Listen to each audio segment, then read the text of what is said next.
Hello friend, welcome back to our channel. This is Ashish. चलिए देखते हैं कल मार्केट कहाँ मोमेंटम कर सकता है, कौन से लेवल हमारे लिए कल की डेट में इम्पोर्टेंट होंगे। यहाँ पे अगर अपन यहाँ पे डेली के चार्ट पे अगर हम देखें तो कंटिन्यूटी में ये वाली जगह से कंटिन्यूटी यानी कि जैसा कि अपन डिस्कस कर रहे हैं 44,700, ये अपने लिए बहुत इम्पोर्टेंट लेवल हो चुका है।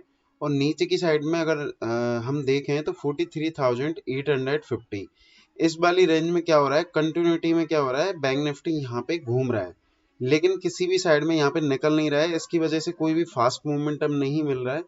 दूसरा यहाँ पे क्या हो रहा है कि कभी निफ्टी की एक्सपायरी आ जाती है, कभी बैंक निफ्टी की एक्सपायरी आती है, कभी फिन निफ्टी की एक्सपायरी आती है, यानी कि एक भी दिन ऐसा नहीं बचा है जहाँ पे एक्सपायरी ना हो। तो उसकी वजह से क्या हो रहा है कि कंटिन्यूटी में बाजार साइडवेज की तरफ यहाँ पे ट्रेंड होता हुआ दिख रहा है, मतलब ट्रेड होता हुआ दिख रहा है।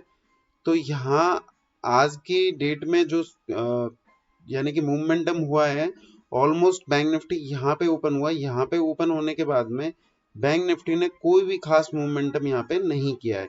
एक ये कैंडल बनी है लेकिन इसके बाद में इसको ऊपर की साइड में फॉलो थ्रू नहीं मिला। यहाँ पे हमने एक ट्रेड भी लेने की कोशिश की जिसमें स्टॉप लॉस अपना हमारा हिट हुआ। तो कल के सेशन में हमारे लिए क्या इम्पोर्टेंट होने वाला है कि अगर कल के सेशन में अगर हम देखें यहाँ पे, तो हमारे लिए जो सबसे इम्पोर्टेंट लेवल जो निकल के आएगा, यानी कि ये वाला लेवल, यानी कि 44,350 के आसपास से लेके और 44,000 के आसपास, यानी कि ये 200 सवा 200 300 पॉइंट ये हमारे लिए इम्पोर्टेंट होने वाले हैं। मैं आपको क्लियर बताऊं कि इस वाली रेंज में हमको बिल्कुल भी ट्रेड यहाँ पे नहीं लेना है, क्योंकि यहाँ पे क्या होगा कि दो कैंडल है, आपको फॉलो थ्रू मिलेगा, वापस से फिर एक कैंडल आ जाएगा तो वो प्रीमियम को ईट करेगा। तो वहां पे हम एक तरीके से फंस सकते हैं। तो सिंपल और थ्योरी ये होनी चाहिए कि कल आज की डेट में एचडीएफसी के भी रिजल्ट आने वाले हैं। अगर एचडीएफसी का रिजल्ट पॉजिटिव आएगा, मे बी मेरे हिसाब से पॉजिटिव ही आना चाहिए। तो अगर पॉजिटिव आता है तो अगर बहुत ज्यादा एकदम से गैप अप ओपन हो जाता है और गैप अप ओपन होने के बाद में आधे घंटे या 15-20 मिनट वो सस्टेन करके कोई रेंज बनाता है, फिर ऊपर की तरफ में ब्रेक करता है, तो वहां पे अपन बाई करेंगे। या फिर अगर सपोज दैट रिजल्ट अच्छा आता है और ओपन यहाँ पे हो जाता है, यहाँ पे ओपन होने के बाद में अगर ये ऊपर की तरफ कंटिन्यू करता है तो एक छोटा सा मोमेंटम 700 तक हमको यहाँ पे मिल सकता है। लेकिन अगर गलती से भी अगर ये नीचे गैप डाउन ओपन हो जाता है, यानी कि 150 या 100 के आसपास यहाँ पे ओपन होता है और कंटिन्यूटी में इसको नीचे की तरफ में ट्रेड करता है, तो यहाँ पे अपन शॉर्ट की पोजीशन यहाँ पे इनिशिएट कर सकते हैं। बट हमको ध्यान में रखना है कि इस वाली रेंज में कहीं पे भी हमको ट्रेड यहाँ पे नहीं करना है।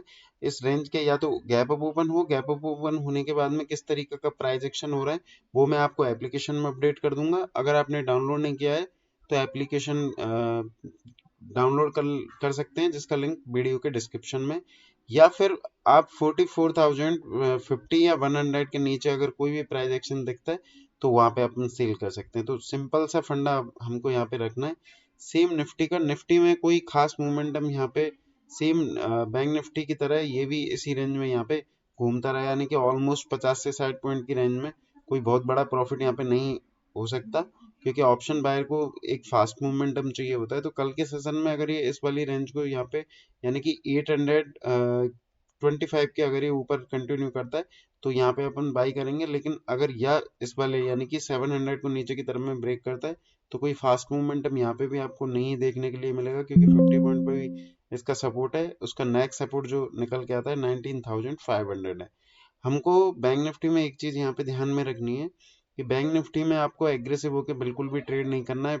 एग्रेसिव होके कब तक ट्रेड नहीं करना है, जब तक इस वाली रेंज के डायरेक्शन को क्लियर ना करेगी बैंक निफ्टी के ऊपर जाना है या नीचे जाना है। तो बिल्कुल सिंपल सा है, कल का ही जैसा है। तो इन चीजों को देखते हुए ही हमको ट्रेड करना है। बाकी का वीडियो पसंद आए तो वीडियो को लाइक शेयर करते रहिए। आज के लिए इतना ही, थैंक यू।